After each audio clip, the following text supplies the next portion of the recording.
So Freunde, ich fürchte, das Video kommt in zwei Teilen zu euch.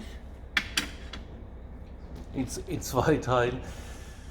Ich habe gerade den falschen Knopf gedrückt, macht aber nichts. So, jetzt gehen wir auf die rechte Zylinderbank, ja, und lösen da mal den Ventildeckel. Das ist die Seite, die eigentlich von der Geräuschemission die dominantere war. Okay, ihr seid dabei. Here we go.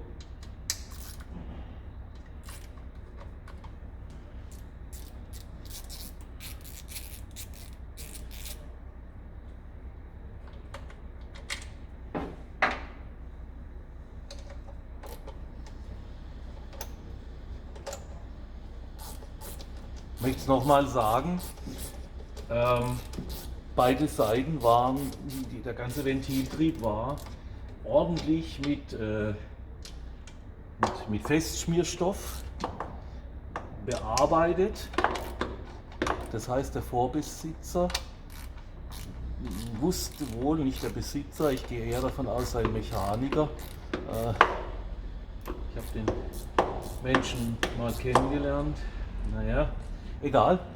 Jedenfalls kann man ja mit so einem Festschmierstoff lange Zeit so einen Fehler kaschieren. Ich selbst habe mal Untersuchungen am Ventiltrieb eines Nutzfahrzeugmotors gemacht.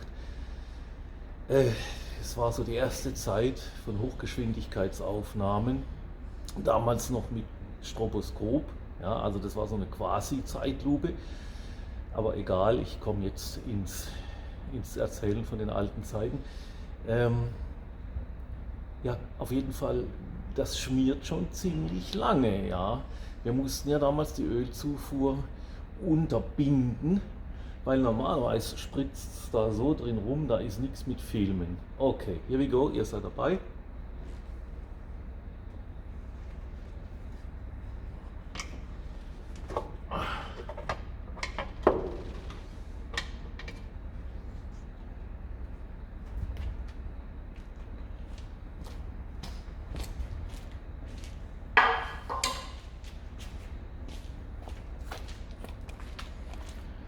Und erstaunlicherweise ist auch diese Bank jetzt wieder halbwegs gut beölt.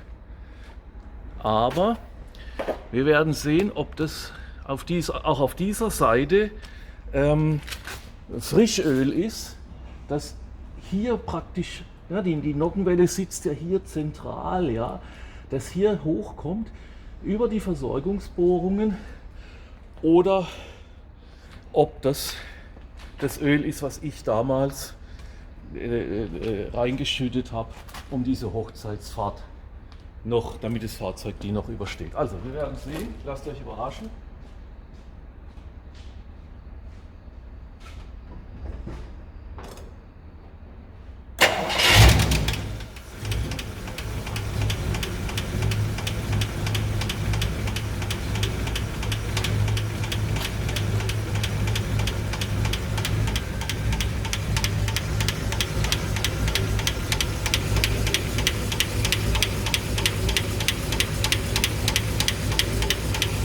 Ich denke mal, das seht ihr auch nicht jeden Tag, so ein Ventiltrieb bei der Arbeit.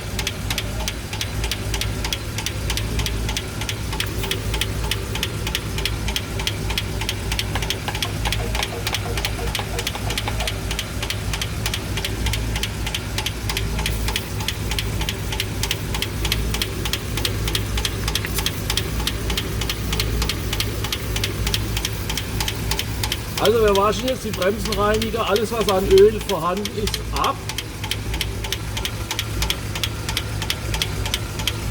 Das heißt von außen trocken, und es sollte jetzt frisches Öl austreten. Also aus der Kipphebelachse.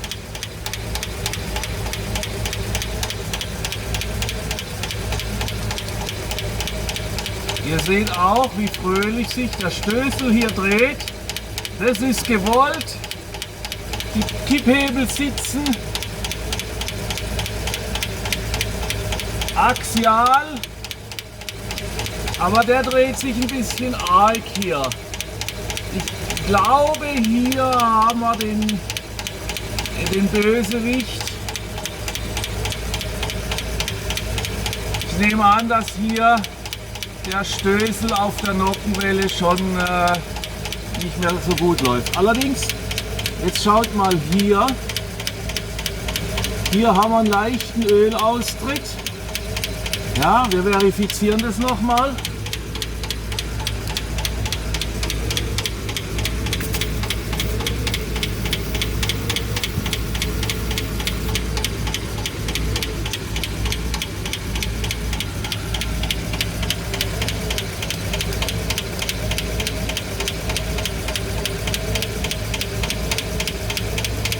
Also hier kommt Öl, wenn auch nicht so viel, wie man sich wünscht. Das war vorher nicht der Fall. Also irgendwie entweder das Stößeladditiv oder das, was ich da jetzt reingekippt habe, haben schon irgendwie eine Arbeit verrichtet.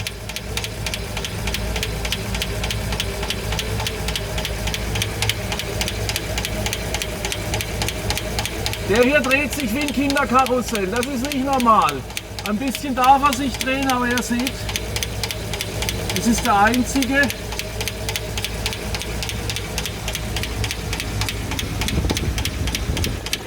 Und hier kommen die die Kipphebel von der anderen Seite.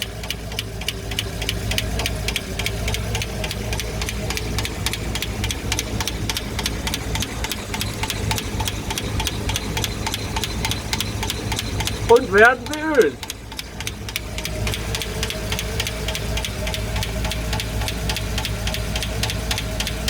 Also das müsst ihr mal jetzt einfach glauben.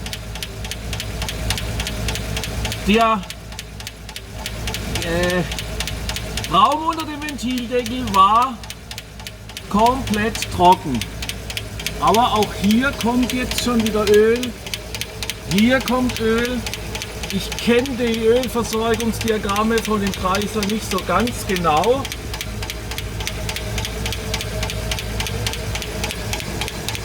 Und die eine Stößelstange dreht sich wie ein Brummkreisel.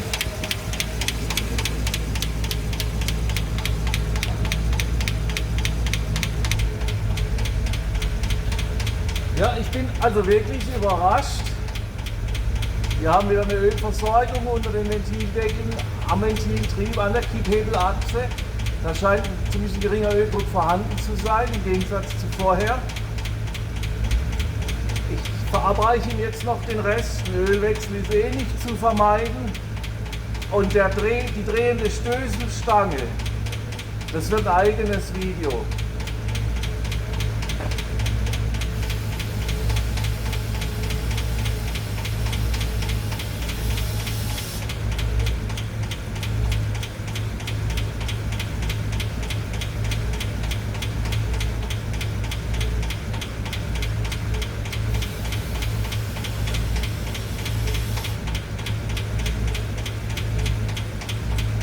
Ich weiß, das ist eine Rostkur, aber wir probieren es.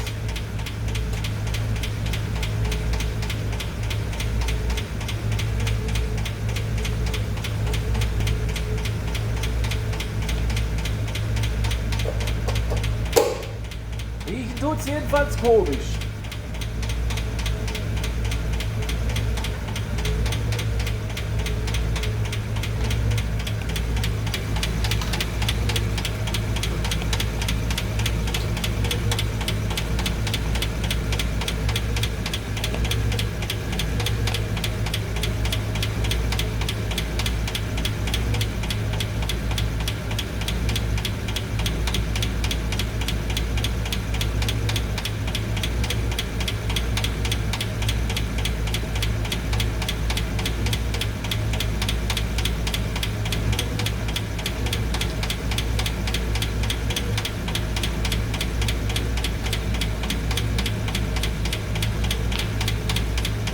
Ich werde es auch noch den einen Stößel separat mal beölen.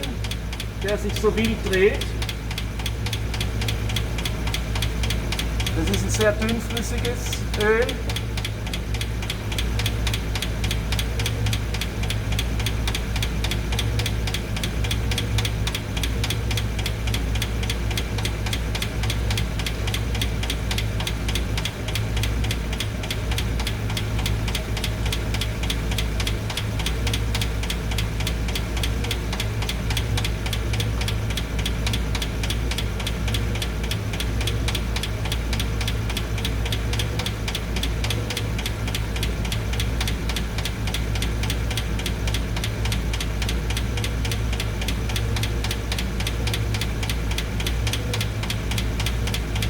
Also man kann ihn von Hand anhalten, aber irgendwas stimmt an der Stelle nicht.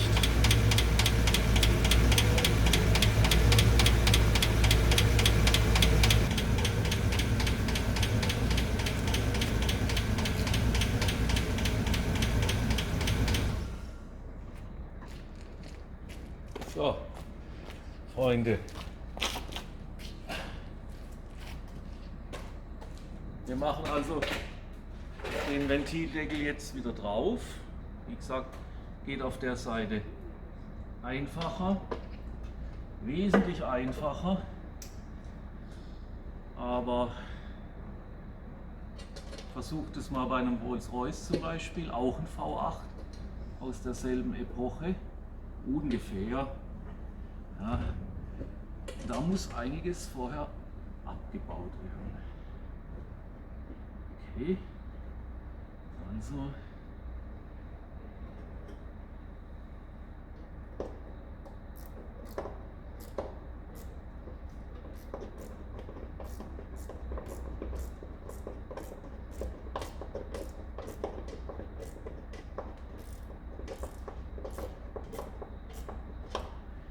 einmal und zweimal.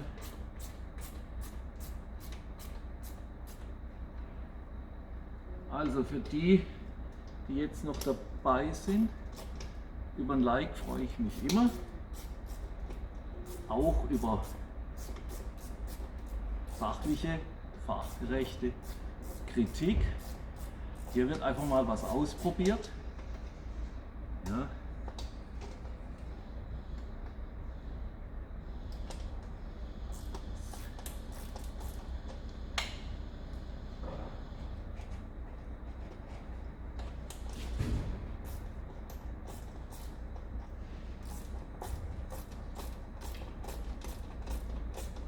Okay, das ist ein bisschen langweilig, wie gesagt, für die, die jetzt erst reinschalten, ein bisschen zurückscrollen. Wir haben die Hypothese gehabt, dass die Ölversorgung eventuell zu den Kipphebelachsen von Verharzungen betroffen ist.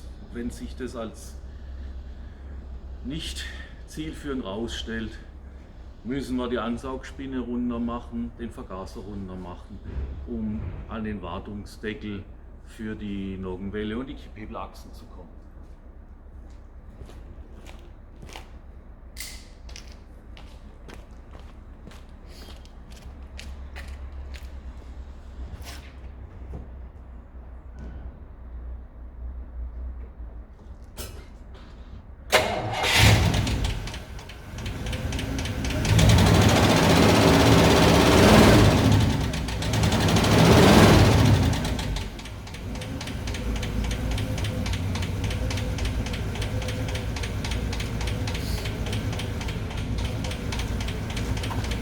So, ich lasse den jetzt mal ein bisschen laufen, damit die Chemie ihre Arbeit tut und dann werde ich euch in einem weiteren Video berichten. Ciao, macht's gut.